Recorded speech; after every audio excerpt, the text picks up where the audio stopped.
Okay. Today we have another special guest.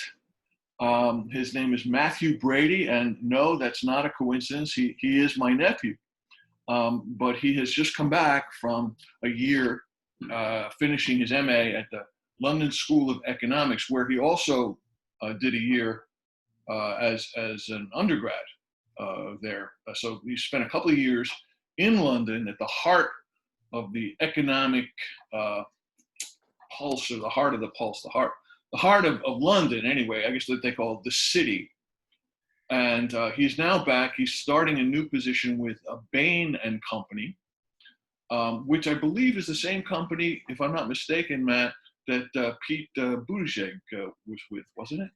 He was at McKinsey, He was at competitor. he was at the competitor. Okay, so but that's what we're talking about. We're talking about a global consulting company, and Matt is going to be he's going to start as a consultant with this company, based out of Chicago, I take it. Yes. Yeah. Cool.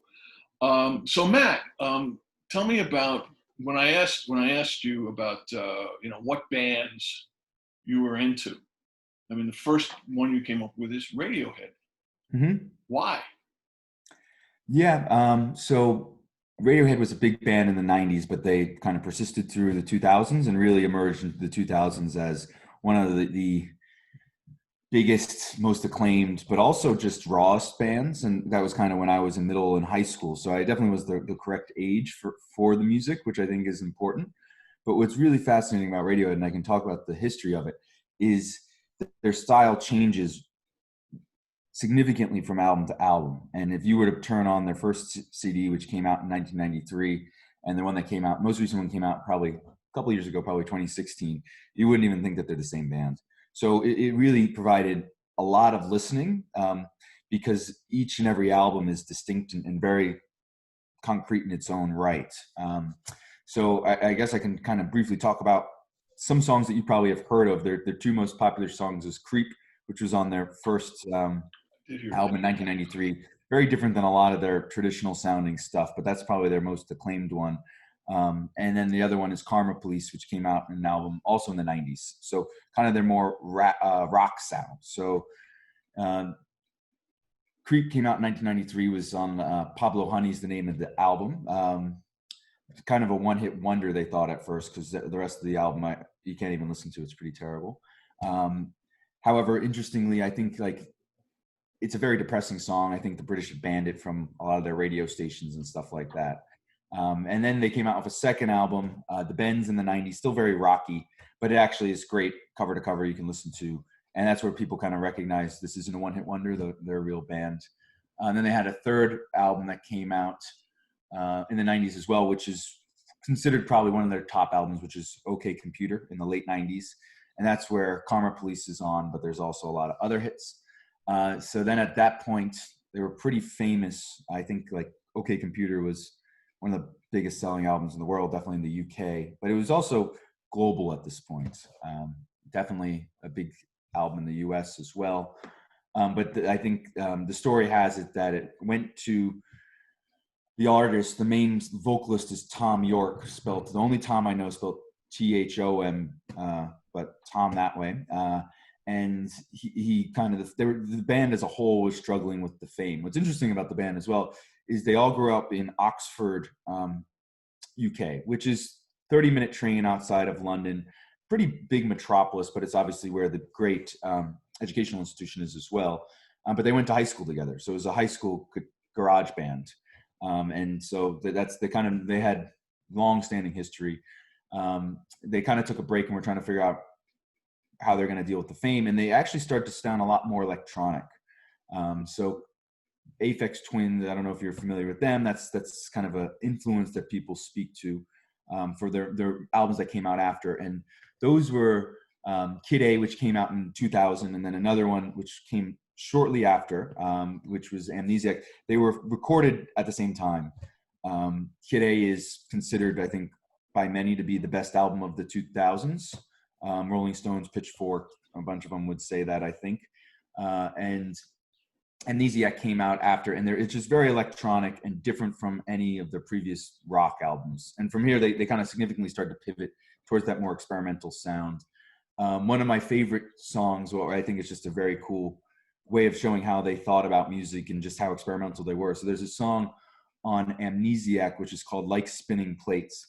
And I guess they had some sort of guitar riff and some lyrics, and they didn't like the sound of it. And they were rewinding the sound, and Tom York thought it sounded a lot better in reverse.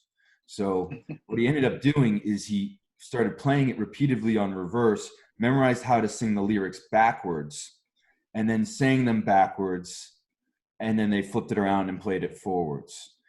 So just a very strange, it seems like the wrong way to get to the sound you want, but just cool things like that. And it'd be interesting to play it in reverse, I guess, because that's how we actually sang the song. So that's that. I personally really like those middle albums that do have a bit more of that electronic sound to it. Then they continued to make CDs through the 2000s and to now. So another famous CD came out in my junior year of high school, and I ended up going to see them in concert in Massachusetts, which was in Rainbows, which was very famous at the time because this was when I never paid for music. I was downloading it all illegally. I was, hopefully this tape doesn't go to the FBI or anything. But it was very commonplace back then, pre-Spotify and all these types of things. Napster. There was LimeWire, Morpheus, and Napster was the original. No one was paying for music. So what they actually did in Rainbows, they independently released it, and they just put it online and said, pay what you want.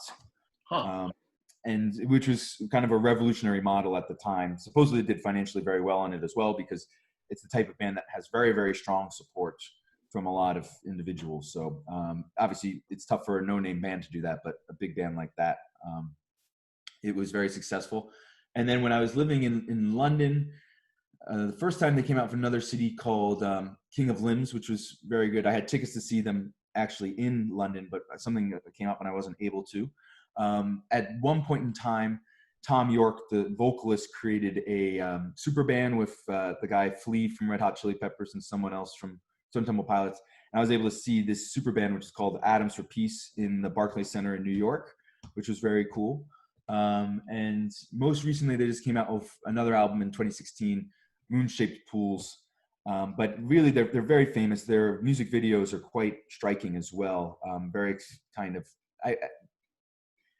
people might identify it as kind of depressing music, but it definitely lends itself that way, I suppose. But the lyrics and the musical composition itself, it's more of a feeling. You'd have to listen to a few times to really get the energy of it. Their guitarist is also extremely famous. His name is Johnny Greenwood. Tom York started making a lot of his own independent music of late. Johnny Greenwood does a lot of musical scores. So he did the score to There Will Be Blood, which is a terrific Paul Thomas Anderson movie, and he's done other Paul Thomas Anderson movies as well. So yeah, the thing I really love about them is the long arc of their music. Each time you can kind of clue into a different time period, and it has a very distinct different sounds. And it's just very emotional and great music. Well, that's amazing, because one of the things I'm hearing as a newcomer to Radiohead, just is how different the tone. Even though each album is different, what I'm hearing is a theme that's coming across, and you mentioned it several times about the electronic element and the technical expertise required.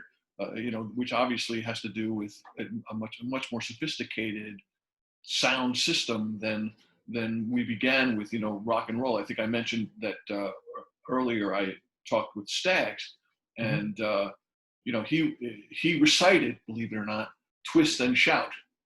It's like pretty easy, I think, right? It didn't tax him, but the point is that at that time, when rock first came out, I think in many ways it would have been seen as an extension of the Romantic movement, which was more or less anti-technological, back to nature, back to the idea of instinct. And here, what I'm hearing from you is a much more sophisticated and, in a sense, intellectual approach to music, and even an ironic approach, because some of the titles that you just mentioned, "OK Computer." Yeah, Kid A. that sounds kind of cool and techie and ironic. as opposed to Twist and Shout, which is supposed to be in the gut. Would you say that that's what draws your generation? Is that a characteristic, a more sophisticated approach, a more ironic approach? Is that something that Radiohead represents that you think you hear elsewhere also? Yeah, so like I think you could talk about the progression from the song "Creep," which is famous. It's very teen angst guitar garage band. I want a perfect body. I want a perfect soul. I want you to, you know, it's just very emotional and raw, and there's not much else to it, right? It's some lyrics and some guitar. And as they progress, it definitely became technically more difficult. And some people, that's a common complaint that people have about Radiohead is it's difficult, meaning that the first time you listen to it, it might not sound right to you, and it does take a couple listens to really kind of get past that initial, because it is different sounding, especially at the time that it was coming out, than anything else that was on the radio. So it was technical, experimenting different sounds. And I personally, and I think a lot of my friends who are like Radiohead, really like that aspect of it, because it is different, or was. Now there's definitely a lot of stuff that sounds the same. Well, once again, it seems to me, as we're in week 15 of this class, and we started with some romantic poets, and then we talked about the Victorian poets, and then what you're just saying now sounds so much like what T.S. Eliot would say. Poetry has to be difficult because we live in a difficult age. We live in a modern age where nothing is taken for granted, where there's all these different influences, and the music has to represent that. So what's interesting to me too is, of course, this is second generation or perhaps third generation rock and roll. So when you say it's got to be different, it's got to be different from the very thing that had its roots. It has to be different from the Beatles. It has to be different from the Rolling Stones. As opposed to the Rolling Stones and the Beatles, they only had to be different from like Perry Como or the big bands or whatever it was that my parents listened to, Mitch Miller. And it wasn't real difficult to be different from them. All you had to do was grow your hair a little bit and play guitar, and you were different. But now, obviously, people are going to great lengths. Let me ask you about the scene, so to speak, in London. The musical scene. How is music received? Is it largely big events, or are there music clubs the way you might see in New York or something? How does that work? Well, what was your experience of music in general in London? Yeah, I would start by saying it's probably most similar to the scene in New York City. So there's a lot of small pubs which may just have one-off guitarist kind of acoustic sound, very low-key type music. But then there's an area with, well, I guess there's kind of the more emerging, edgy areas, trending areas. I would think of like a Brooklyn in New York, which would in London be Camden, Brixton, kind of south of the Thames. There's a lot of kind of an emerging neighborhoods that Camden's north, but the other ones are south, that have cool kind of clubby nightclub where you really get the big acts. One of the famous ones that came out of Camden is Amy Winehouse was there, and she used to just pop into some of these nightclubs and perform regularly. And so there's also that kind of scene where you can get tickets in advance, day of, or depending on the act, and go to more of it might be an old, in some instances it's an old theater, and others it might just be kind of a big bar, and see kind of larger acts there. They also are known for a lot of their outdoor stuff, similar to Central Park. Hyde Park in London is right in the middle, and it's quite large, and they've hosted a number of very famous acts and have a big summer concert every year. When I was there at one point, Mumford & Sons was playing in Hyde Park. So they definitely do attract some large acts there as well. They're also famous. Edinburgh has a very famous music, comedy, culture event every summer that lasts a full month, I believe in August, which I've always wanted to make it to, but it's definitely a cultural hub of UK arts every summer that people go and stay at, which would be I would say it's similar to the US. They do have the festivals that you can go to. And yeah, I think a big difference is the way that they consume music at bars and things like that. And traditionally, I think of you go into an American bar, probably gonna have a lot of televisions and some loud music playing. But when you go to a pub in the UK, oftentimes there's no music playing whatsoever, potentially live acoustic music and no television. So just the way that is kind of the natural consumption, I think, changes the way that they listen and approach music as well. Is there a lot of singing over there? I know in Ireland, people just pretty much sang nonstop. Not But in the pubs. You see not in the less of pubs. that. Yeah, less in Um, Ireland. Yeah. London or New York, and why? For me personally, it's definitely London. I've never lived in New York, but spent a lot of time there. Uncle Flip and others grew up there, so Yeah. um, New York to me is an amazing place to visit. It does have a ton of culture, a ton of things to do, amazing museums, but at times it can be overwhelming. It's tough to find your own piece of land, and it's very vertical. And I guess if you get out to East Village or out to Brooklyn, it's less so, but it can at times feel overwhelming. Um, Whereas London is just a sprawling city. It still has the same culture, great restaurants, extremely multinational, so tons of different cultures coming together for just a really cool food scene, music scene, everything else. But it's very unbelievably historic. You'll see things that are built in 1100s. And city, you can still go to the Tower of London, which has the old Roman wall when it was a Roman part of the Roman Empire, and it just slowly built up, and you can see that in certain parts of the city. So it's aesthetically unbelievably pleasing, but it's sprawling, so you have a lot of space. When I most recently lived there, I lived north of Regent's Park, which is another big park in the middle of the city, and there was foxes running around, and I was in a big brownstone house, but it had a backyard, and at the same time, with this huge park behind me and a lot of fields and space, I was a 2-minute walk from the tube, and I could be anywhere in London in 15 minutes. So it is sprawling, but the public transit is very efficient, and yeah, so that's why I would say London. But I think you can't go wrong with either choice. One of the things that we've been talking about, Matt, and I'm glad you brought this up, is the multicultural aspect of London. One of the thrusts of this course has been that so-called, we have a week called Not So Great Britain. The idea that there isn't a monocultural approach or mainstream dominating, or if there is, it's a mainstream dominating political system, but it certainly has. There's so many other matrices or of culture. I'm wondering if you experienced that. You mentioned Edinburgh. Did you get to Scotland or Wales, and if so, did you get a chance to kind of experience any differences in terms of those cultures?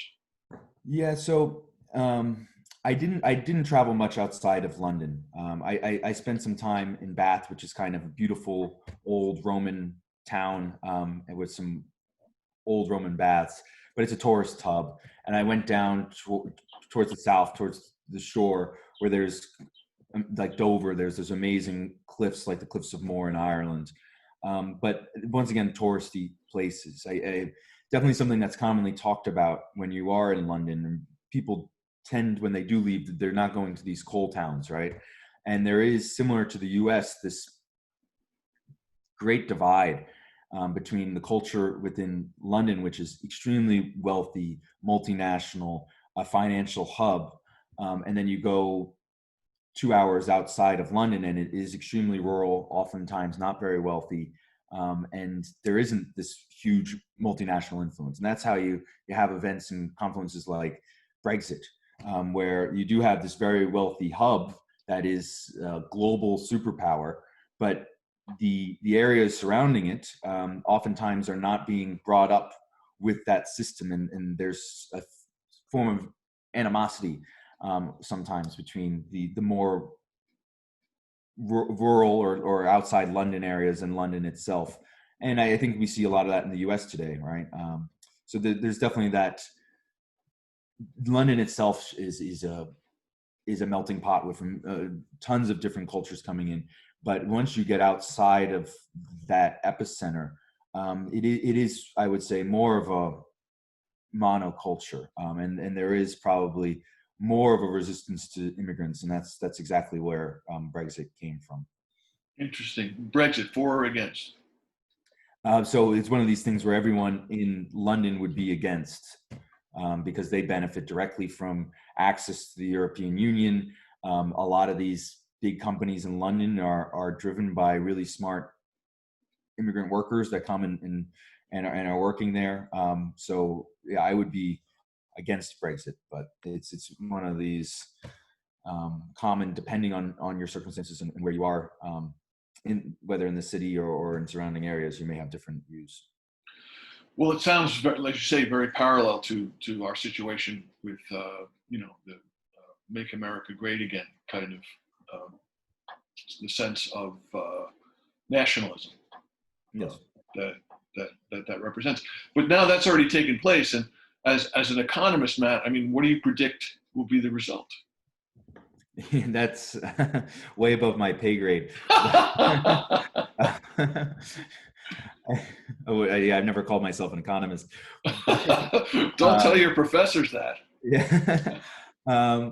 It's going to be very interesting times. A lot of people do believe that at the end of the day, there will be very small changes, unnoticeable changes, that there just will be added regulations and steps if you want to move to Paris from London and the inverse. But definitely experiencing it and watching them still, who knows exactly the trade agreements and terms that they will be falling out of the EU on, or if they're able to institute new ones. It could be very interesting times, and it definitely parallels to what we see in the US, but it's hard to predict exactly what the implications and consequences will be.